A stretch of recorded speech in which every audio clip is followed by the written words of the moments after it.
अन्वी अपने पति आरव के साथ एक किराए के मकान में रहा करती थी। उसका अपना खुद का घर नहीं था, जिस वजह से उसे अक्सर कमरा बदलना पड़ता था। ऐसे ही एक बार अन्वी किराए पर एक घर लेती है और एक दिन अन्वी राशन लेने के लिए घर से बाहर जाती है। तभी उसकी टक्कर निशा नाम की औरत से होती है। अरे निशा, तू यहाँ कैसे? कितने दिनों बाद मिले हैं हम दोनों। मैं तो पिछले 5 सालों से यहाँ रह रही हूँ। वो पास में नीले रंग की जो कोठी देख रही है ना, वो मेरा घर है। खैर, इन सब बातों को छोड़ और ये बता, तेरी शादी तो भोपाल में हुई थी ना, तो यहाँ कैसे? हाँ, वैसे मैं और मेरे पति अभी कुछ दिन पहले ही इस मोहल्ले में आए हैं। वैसे अब तू तो मेरी पड़ोसन है। चलो, तुझे देखकर अब मुझे अच्छा लग रहा है। बता, तू कैसी है? मैं तो बिल्कुल ठीक हूँ। अच्छा किया तूने इसी मोहल्ले में किराए पे घर ले लिया। वैसे अभी तो मेरे घर आ जाना, हम दोनों वहीं बैठ के बातें कर लेंगे। दरअसल मुझे इतनी धूप में आने जाने की आदत नहीं है और मेरा आना जाना तो गाड़ी से रहता है। वैसे मैं भी फिलहाल डाइट पे हूँ, इसलिए थोड़ा चलना पड़ा। अच्छा ठीक है, अब मैं चलती हूँ। इस तरह से निशा अन्वी को अपनी अमेरिका रोब झाड़ कर वहाँ से चली जाती है। पर अन्वी दिल की साफ थी, उसे निशा की किसी बात का बुरा नहीं लगता। और ऐसे ही कुछ दिन बीत जाते हैं और एक दिन अन्वी अपने हाथों से मूंग दाल का हलवा बनाती है। क्योंकि निशा उसकी बचपन की दोस्त थी और उसके पड़ोस में ही थी, इसलिए अन्वी सोचती है कि क्यों ना थोड़ा सा मूंग दाल का हलवा निशा को भी दे दिया जाए। और इसलिए वो निशा के घर जाती है। निशा, अच्छा हुआ जो तू मुझे घर पर ही मिल गई। वैसे आज मैंने मूंग दाल का हलवा बनाया था, तुझे बहुत पसंद था ना, तो मैंने सोचा कि क्यों ना तुझे दिया जाए। पास में घर है और पड़ोसी भी है, तो इस नाते आना जाना भी लगा रहता है। वैसे तूने मेरे बारे में इतना सोचा, ये देखकर मुझे बहुत खुशी हुई। फिलहाल ये हलवा मैं टेबल पे रख देती हूँ और तुझे कुछ नाश्ता पानी करना है? अरे नहीं नहीं निशा, ये कैसी फॉर्मेलिटीज निभा रही है तू? मत भूल, हम दोनों बचपन के दोस्त हैं। अच्छा, मैं चलती हूँ। घर पर आरव जी मेरा इंतजार कर रहे होंगे। इस तरह से अन्वी निशा को हलवा देती है और अन्वी के जाने के बाद रामू, ये हलवा डस्टबिन में डाल देना। वो गरीब आदमी आकर मेरे सोफे पे बैठ के गई थी, इसीलिए इस घर को अच्छे से साफ कर देना। ना जाने कहां से ये गरीब लोग मुंह उठाकर मेरे घर चले आते हैं। इतना बोलकर निशा वहाँ से चली जाती है। पर निशा की ऐसी बातें सुनकर रामू और नौकरानी आशा को बहुत बुरा लगता है, जिस पर रामू आशा से बोलता है, अन्वी बिटिया कितनी अच्छी है, भले ही गरीब है पर फिर भी बहू रानी के बारे में कितना सोचती है। वो आज भी अपनी बचपन की दोस्ती निभा रही है। पर एक निशा मालकिन है जो अपनी अमीरी झाड़ती फिरती है। अमीरी की ऐसी पट्टी इनके आंखों पर चढ़ी है जो इन्हें एक दिन ले डूबेगा। अब सारे नौकर अपने काम पर लग जाते हैं। अब ऐसे ही कुछ दिन बीत जाते हैं और करवा चौथ का दिन पास आ जाता है। करवा चौथ से कुछ दिन पहले सारी औरतें शॉपिंग करती है, लेकिन अन्वी के पास इतने पैसे नहीं होते कि वो ज्यादा शॉपिंग कर सके। इसलिए वो कम पैसों में ही अपना सारा खर्चा पूरा कर लेती है और एक सस्ती सी साड़ी लेकर आती है। आरव जी, ये देखिए, मैंने ये साड़ी करवा चौथ के लिए ली है। कैसी लग रही है? अन्वी, ये साड़ी तो बहुत सिंपल और सस्ती लग रही है। क्या आरव जी, अब आप भी ना फिर महंगी और सस्ती के बीच में फंस गए। क्या फर्क पड़ता है साड़ी महंगी है या सस्ती? आप बस ये बताइए कि साड़ी मुझ पर अच्छी तो लग रही है ना? अन्वी, मैं जानता हूँ तुम्हारे भी बहुत सपने हैं। तुम भी बाकी औरतों की तरह करवा चौथ वाले दिन महंगी साड़ी पहनना, अच्छे से शॉपिंग करना चाहती हो, पर मैं इतना ही कमा पाता हूँ कि सिर्फ घर का खर्चा ही पूरा हो सके। न जाने कैसे सारे पैसे महीना खत्म होने से पहले ही खत्म हो जाते हैं। यहाँ तक कि मैं भी करवा चौथ पर तुम्हें कोई उपहार नहीं दे पाता। आरव जी, आप मुझे जितना देते हैं मैं उतने में ही खुश हूँ। और वैसे भी करवा चौथ वाले दिन आप मेरे साथ पूरे दिन भूखे प्यासे रहते हैं और मेरे साथ अपना उपवास खोलते हैं। इससे बढ़कर मुझे और क्या चाहिए? हर किसी को ऐसा ही पति चाहिए जो अपनी बीवी के लिए इतना सब कुछ करे। इसीलिए मैं आपके साथ बहुत खुश हूँ, क्योंकि आप मुझे पूरा टाइम और प्यार देते हैं। इतना बोलकर अन्वी आरव के गले लग जाती है और तभी उसे अचानक से निशा की याद आती है और अन्वी आरव से बोलती है, अरे मैं तो भूल ही गई थी, इसी मोहल्ले में मेरी बचपन की दोस्त निशा भी है। मैं सोच रही हूँ कि क्यों ना हम दोनों एक साथ करवा चौथ मनाएं। अच्छा, आप यहीं रुकिए, मैं अभी निशा से बात करके आती हूँ।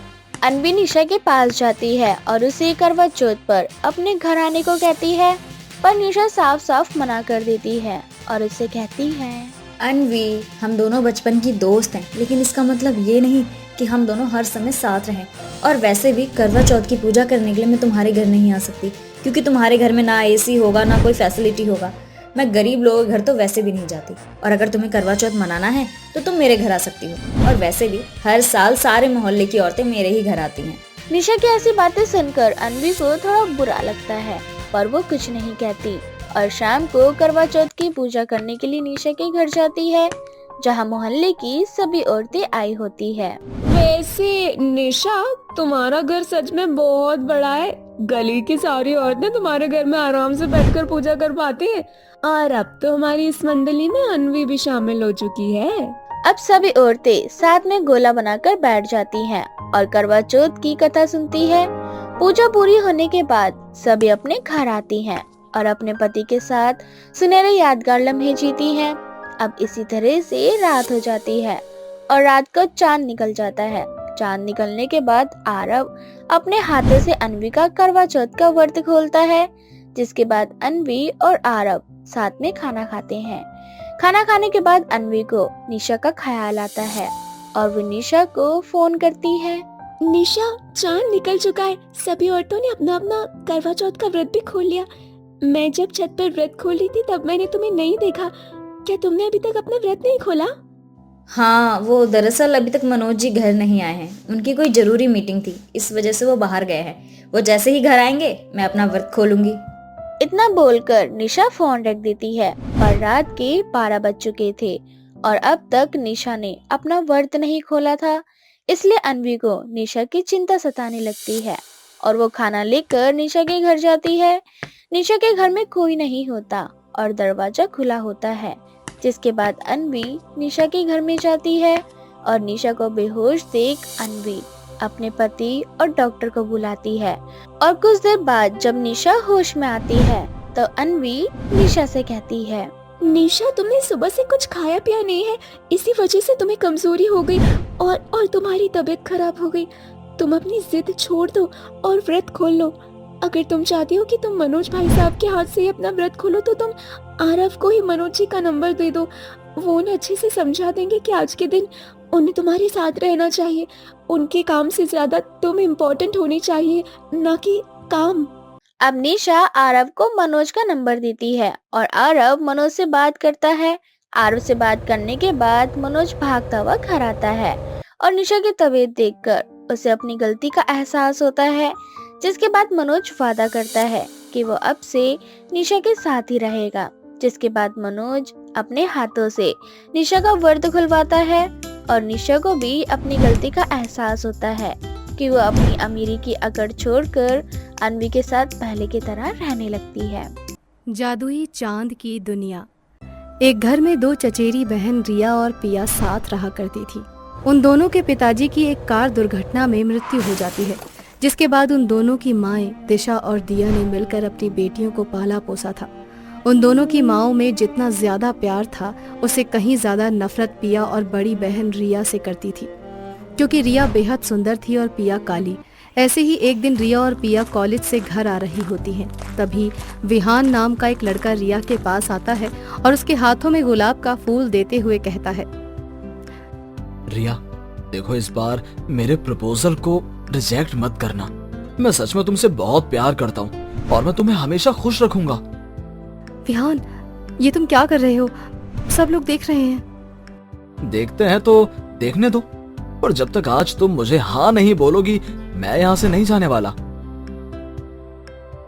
इतना बोलकर विहान और जोर जोर से रिया को प्रपोज करने लगता है, जिसके बाद रिया विहान को मना नहीं कर पाती और उसका मुंह बंद करने के लिए उसके प्रपोजल को एक्सेप्ट कर लेती है।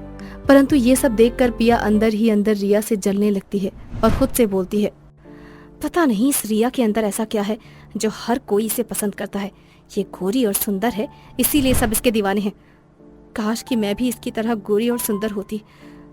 अगर ऐसा होता तो आज ये विहान इससे प्यार न करके मुझसे प्यार करता। काश कि विहान मेरा होता। पिया ये सब कुछ सोच ही रही होती है कि तभी रिया और विहान पिया से बोलते हैं, पिया, तुमसे एक विनती है, तुम आज अकेली घर चली जाओ। मैं रिया को घर तक ड्रॉप कर दूंगा। मुझे रिया के साथ कुछ समय बिताना है।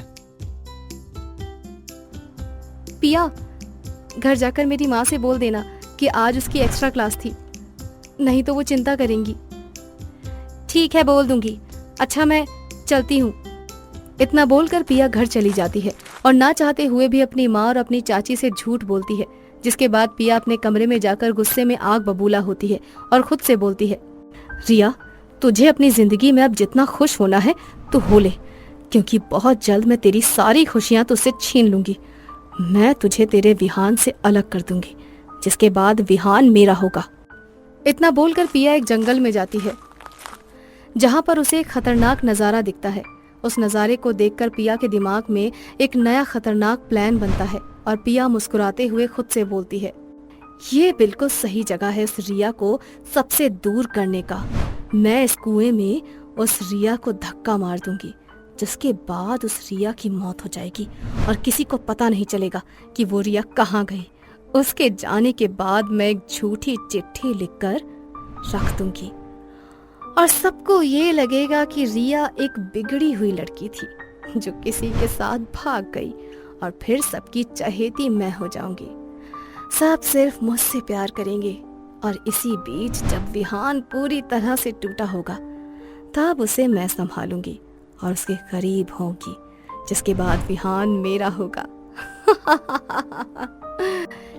इतना बोलकर पिया जोर जोर से हंसने लगती है और अपने घर आ जाती है। रात को जब पिया विहान से मिलकर घर आती है तो पिया उससे मीठी मीठी बातें करती है और उससे बोलती है, रिया, मेरे पास तुम्हारे लिए कुछ है, क्या तुम उसे देखना नहीं चाहोगी? हाँ, क्यों नहीं, दिखाओ, क्या है तुम्हारे पास मेरे लिए? उसके लिए तुम्हें मेरे साथ चलना होगा। ठीक है, तो फिर ले चलो मुझे जहां तुम ले जाना चाहती हो। तुझे तो मौत के कुएं में ले जाना चाहती हूँ और वहां से तुझे धक्का देना है मुझे। हाँ, चलो मेरे साथ। इतना बोलकर पिया रिया को अपने साथ जंगल में ले जाती है। जंगल में जाने के बाद रिया को थोड़ा डर लगता है और वो पिया से बोलती है, पिया, आखिर ऐसा क्या दिखाना चाहती हो तुम जो तुम मुझे इस जंगल में लेकर आई हो? देखो, मुझे ये जंगल कुछ ठीक नहीं लग रहा, मुझे यहाँ बहुत डर लग रहा है। हम घर चलते हैं, रात भी बहुत हो चुकी है। नहीं रिया, हम यहाँ से वापस नहीं जा सकते, हम बस पहुँच चुके हैं और तुम्हें कुछ नहीं होगा, तुम डरो मत, मैं तुम्हारे साथ हूँ। बस अब तुम मेरे पीछे चलो। इस तरह से पिया रिया को अपने साथ उस कुएं तक ले आती है, जिसके बाद पिया रिया से बोलती है, रिया, अब तुम इस कुएं के ऊपर खड़ी हो जाओ। यहाँ पर खड़े होने के बाद तुम्हें कुछ ऐसा दिखेगा जिसकी तुमने कभी भी कल्पना नहीं की होगी। पिया, ये तुम क्या कह रही हो? ये बहुत पुराना कुआं है और टूटा हुआ भी है। अगर मैं इसके ऊपर खड़ी हो गई तो मैं गिर जाऊंगी और मर जाऊंगी। तुम्हें कुछ नहीं होगा रिया, तुम बस मुझ पर भरोसा रखो और मेरा हाथ पकड़े रखना, मैं तुम्हें गिरने नहीं दूंगी। रिया पिया की बातों में आ जाती है और उसके कहने पर उस कुएं के ऊपर खड़ी हो जाती है, जिसके बाद पिया रिया को धक्का मार देती है और खुद घर चली जाती है। घर जाने के बाद पिया एक चिट्ठी लिखती है जिसमें लिखा होता है कि वो अपनी चाची और माँ से बिल्कुल प्यार नहीं करती और उसे यहाँ अब नहीं रहना, इसीलिए वो राहुल नाम के एक लड़के के साथ भाग रही है, क्योंकि अब वो सिर्फ उसी से प्यार करती है। तो वहीं दूसरी ओर रिया उस कुएं में गिरने के बाद चांद की दुनिया पर पहुंच जाती है और वो चांद की दुनिया एक जादुई दुनिया होती है। और जब रिया उस दुनिया में गिरती है और कुछ देर बाद उसे होश आता है तो वो खुद को किसी और ही दुनिया में पाती है, जिसके बाद रिया खुद से बोलती है, ये मैं कहाँ आ गई? मुझे बहुत अच्छे से याद है, पिया ने अपनी बातों में फंसाकर मुझे कुएं में धक्का मार दिया था, पर ये दुनिया कौन सी है? कहीं मैं मर तो नहीं गई? इतना बोलकर रिया बैठकर रोने लगती है। तभी एक चांद उसके नजदीक आता है। उस चांद को देख रिया थोड़ी डर जाती है, जिसके बाद चांद हंसता हुआ रिया से बोलता है, तुम मेरी नहीं हो, तुम जिंदा हो। तुम्हारी बहन ने तुम्हें मारने के लिए तुम्हें कुएं में धक्का मारा, परंतु तुम एक जादुई चांद की दुनिया में आ गई। मेरी दुनिया में यहाँ सब कुछ जादुई है। तुम यहाँ से बैठे बैठे अपनी दुनिया को देख सकती हो, अपने घर में क्या हो रहा है ये देख सकती हो। क्या सच में? अगर ऐसा है तो मुझे देखना है कि मेरे घर में क्या हो रहा है। रिया के बोलने पर जादुई चांद रिया को उसके घर में हो रही घटना को दिखाता है, जिसमें रिया देखती है कि पिया ने बड़ी ही चालाकी से पहले तो उसे मारने की कोशिश की और उसके बाद सभी के दिलों में उसके लिए नफरत पैदा कर दी। रिया के जानने वाले सभी लोग उससे नफरत करने लगते हैं, यहाँ तक कि उसकी माँ और विहान भी। पिया के कहने पर उसकी माँ ने उसकी शादी विहान से तय कर दी थी। ये सब देखकर रिया को कुछ भी समझ नहीं आता और वो जादुई चांद से कहती है, पिया ने अभी कुछ घंटे पहले मुझे धक्का मारा था, फिर इतनी जल्दी उसने ये सब कुछ कैसे कर लिया? ये जादुई चांद की दुनिया है रिया, यहाँ 1 घंटा तुम्हारी दुनिया का 1 महीना होता है। तुम जितने घंटे बेहोश थी उतने महीने बीते और उन महीनों के अंदर तुम्हारी बहन ने अपना दबदबा कायम कर लिया। क्या तुम मेरी कोई मदद नहीं कर सकते? मुझे अपनी दुनिया में वापस जाना है, मुझे सबको सच बताना है। मैं तुम्हारी मदद जरूर कर सकता हूँ, बस तुम्हें इसके लिए अपनी आंखों को बंद करना होगा। जब तुम आंखें खोलोगी तो तुम खुद को अपनी दुनिया में पाओगी। वहां जाने के बाद तुम जो भी बोलोगी वो सब कुछ सच हो जाएगा। इस तरह से जादुई चांद रिया को कुछ शक्तियां देता है और रिया अपनी आंखें बंद करती है। कुछ देर बाद जब रिया अपनी आंखें खोलती है तो वो खुद को अपनी दुनिया में पाती है और वो अपनी दुनिया में जाकर सारा सच बता देती है, जिसके बाद रिया की माँ और पिया की माँ दोनों मिलकर पिया को घर से बाहर निकाल देते हैं और उसे उसके किए की सजा देते हैं और बहुत जल्द रिया की शादी विहान से करवा देते हैं, जिसके बाद रिया एक बार फिर से अपनी जिंदगी को हंसी खुशी जीने लगती है। सिमरन बहुत खुश थी क्योंकि उसका बेटा उसके लिए बहू लेकर आया था। लेकिन जब सिमरन ने अपनी बहू को देखा तो उसके पैरों तले जमीन खिसक गई और वो अपने बेटे से बोलने लगी, अरे बेटा, तू तो इंग्लैंड गया था ना, वहाँ से गोरी मैम लेने, लेकिन तू तो ये काली कोयल लेकर आ गया है। हे भगवान, अब तो मुझे अपना फ्यूचर नजर आ रहा है। कहाँ हम सब गोरे गोरे और आने वाला फ्यूचर हमारा काला काला। क्या माँ, आपको तो खुश होना चाहिए कि मैंने इंग्लैंड में रहकर भी अपने लिए और आपके लिए इंडियन लड़की देखी। और रंग में क्या रखा है, इंसान की सीरत देखनी चाहिए। और वैसे भी पूर्वी सर्वगुण संपन्न है, एक भी काम नहीं है जो आपकी बहू ना कर सके। देव के काफी समझाने पर सिमरन मुंह बनाना बंद कर देती है और अपनी बहू को अपने साथ उसके कमरे में ले जाती है। अब इसी तरह से कुछ दिन बीत जाते हैं, लेकिन सिमरन गुस्से में अपनी बहू को घर का कोई काम नहीं करने देती और ना ही उसे कमरे से बाहर निकलने देती है। तो वहीं दूसरी ओर छुट्टियां पूरी होने के बाद देव भी वापस इंग्लैंड चला जाता है और अब घर में सिमरन अपनी बहू पूर्वी के साथ अकेली होती है और मन ही मन पूर्वी को परेशान करने के बारे में सोचती है। सिमरन, ये अच्छा मौका है।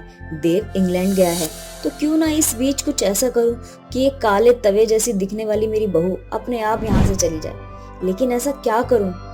सिमरन अकेली बैठी बैठी ये सब चीज सोच ही रही होती है कि तभी पूर्वी अपने कमरे से बाहर निकल कर आती है और सिमरन से बोलती है, माँ जी, मुझे यहाँ आए 15 दिन से भी ज्यादा हो चुके हैं, परंतु मुझे लगता है कि आप अब भी मुझसे नाराज हैं। माँ जी, अब मैं जैसी हूँ इस घर की बहू हूँ। माँ जी, आप यही आराम कीजिए, मैं आपके लिए नींबू पानी बना कर लाती हूँ, गर्मी बहुत ज्यादा हो रही है। इतना बोलकर पूर्वी वहाँ से जाने लगती है। तभी सिमरन के दिमाग में एक खतरनाक प्लान जन्म लेता है और वह पूर्वी को रोकते हुए बोलती है, 1 मिनट, मेरी कोयल जैसी दिखने वाली बहू। जी माँ जी। शाम हो रही है और शाम को मैं नींबू पानी नहीं बल्कि चाय पीती हूँ, वो भी अदरक और इलायची गिराकर। अब जाकर मेरे लिए बढ़िया सी चाय बना कर लिया। और हाँ, याद रखना, अपनी जैसी काली मत करना। सिमरन की बातें सुनकर पूर्वी किचन में चली जाती है और सिमरन के लिए गर्मा गर्म चाय बना कर लाती है। सिमरन जब पूर्वी के हाथ की चाय पीती है तो उसे चाय काफी पसंद आती है और वो पूर्वी से बोलती है, बिल्कुल सही नाम रखा है मैंने तेरा, काली कोयल। कोयल जैसी दिखती है पर जुबान से मिठास है, ठीक उसी तरह से जैसे तूने ये मीठी चाय बना दी। इतना बोलकर सिमरन अपनी चाय लेकर अपने कमरे में चली जाती है और चाय की चुस्कियां लेती हुई खुद से बोलती है, अब आएगा मजा। जब ये पूरे दिन काम करती रहेगी ना तो इसकी कमर काम करते करते टूट जाएगी।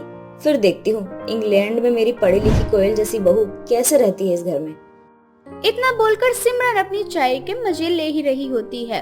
अब इसी तरह से रात हो जाती है और सिमरन पूर्वी को आवाज देती हुए उससे बोलती है, अरे ओ मेरी काली कोयल, कहाँ मर गई? वैसे तो तू बड़ा बोल रही थी कि अब मैं ही इस घर की बहू हूँ। अरे अब क्या हुआ? अब बहू होने का फर्ज नहीं निभाना क्या तुझे? सिमरन की आवाज सुनकर पूर्वी जल्दी से सिमरन के पास आती है। बोलिए माँ जी, क्या हुआ? क्या हुआ? अरे काली कलूटी, तुझे दिखाई नहीं देता क्या कि तेरी तरह रात भी काली है? माना कि इस घर में मेरे और तेरे अलावा कोई नहीं है, लेकिन मैं तो इंसान हूँ ना, और मुझे बहुत भूख लग रही है, तो मेरे लिए जाकर कुछ बना दे ताकि रात को मैं चैन से सो सकूं। और हाँ, याद रखना, सुबह उठकर नहा धोकर पूजा पाठ करनी है भगवान की, उसके बाद ही नाश्ता बनाना और फिर जाके घर का काम करना। और हाँ, सुबह उठते ही मैं नाश्ता करती हूँ, दवाई खानी होती है मुझे। माँ जी, अब आप बेफिक्र हो जाइए, मैं आ गई हूँ ना। मैं अपने ससुराल की सारी जिम्मेदारियों को बखूबी निभाऊंगी। आप बस टीवी देखिए और आराम कीजिए। मैं अभी आधे घंटे के अंदर अंदर आपके लिए खाना बना कर लाती हूँ। इतना बोलकर पूर्वी खाना बनाने लगती है तो वहीं सिमरन टीवी देखने लगती है और आधे घंटे के अंदर अंदर पूर्वी सिमरन के लिए खाना भी बना लेती है। और जब सिमरन पूर्वी के हाथों का खाना खाती है तो उसे उसके हाथों का बना हुआ खाना बहुत पसंद आता है, लेकिन वह अपनी बहू की तारीफ नहीं करती और उसे परेशान करने के लिए उससे बोलती है। अच्छा बहू, कल सुबह तुम घर के सारे पर्दे, कारपेट, पिलो कवर और जितने भी कपड़े हैं सब धो देना। दरअसल बात यह है ना कि बहुत गंदे हो चुके हैं, महीने भर से मैंने धोया नहीं क्योंकि मैं बीमार हूँ ना। ठीक है माँ जी। इतना बोलकर पूर्वी सारे झूठे बर्तन किचन में ले जाती है और सारा काम खत्म करके अपनी सास के लिए गर्म दूध उनके कमरे में ले जाती है और टाइम पर सिमरन को दवाई खिलाकर सुला देती है।